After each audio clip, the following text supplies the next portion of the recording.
Natalia Bonner, welcome back. All right, every Monday I love to stop in and share a fun machine quilting video with you, hoping to inspire you on your machine quilting journey. Every year in September I host a fun free class called the 9 Patch Along, and in these classes my goal or my hope is that I inspire you to use your machine quilting rulers, but particularly on 9 patch quilt blocks. So this quilt right here has 9 patch quilt blocks, and then down here across the bottom has 9 bonus blocks. And I like to just be really creative with these bonus blocks, use them as a place to practice, a place to play, a place to get even more inspiration for my machine quilting, and I hope that you'll do the same.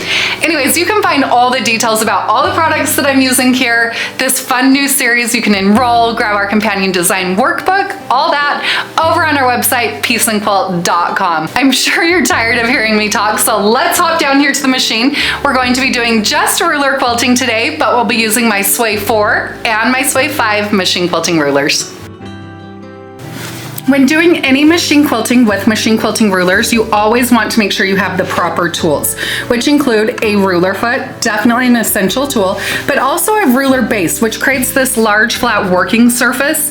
This is an essential tool, and I do recommend picking those up from your machine dealer, your machine manufacturer.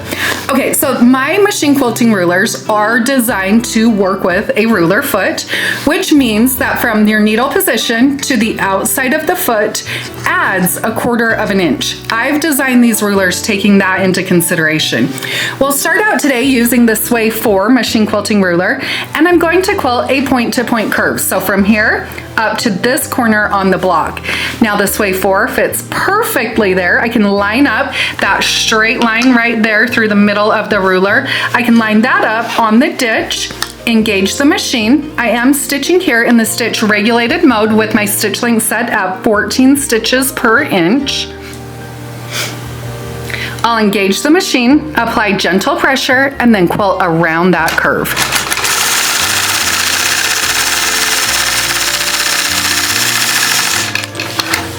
Okay, cute, simple, basic line. Next though, I'm going to switch to the Sway 5 machine quilting ruler, and we're going to stitch an echo that comes off. So the Sway rulers are designed to work together.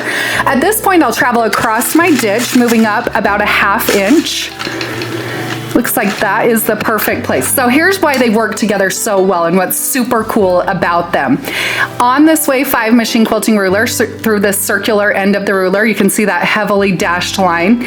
That is the exact line that you can stitch using the Sway 4 machine quilting ruler, what we just stitched. So now I'm going to line up this line right here through the center of the ruler, but also that stitch line right there. I can see now looks like I might need to actually take like one more stitch to there.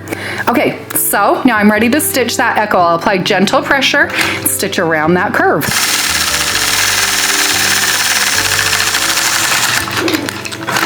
Okay, super cute, love it, but I think it would be fun to create a second one coming from this side that actually overlaps. So I'm going to repeat the exact same process, just coming from the other side.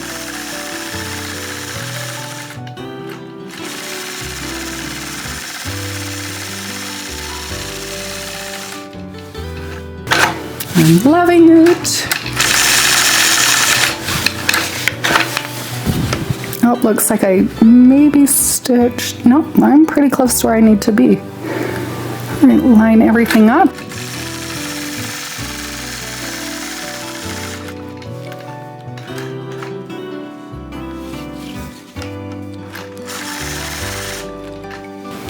Okay, I love how that turned out. Simple, but sometimes simple just adds the right amount of detail. I love it. You can pick up the Sway 4 and the Sway 5 machine quilting rulers, plus find all the details about this new series, grab our companion design workbook, and enroll over on our website, peaceandquilt.com. But before you do that, make sure you hit that subscribe button, and I will be back soon with another fun machine quilting video.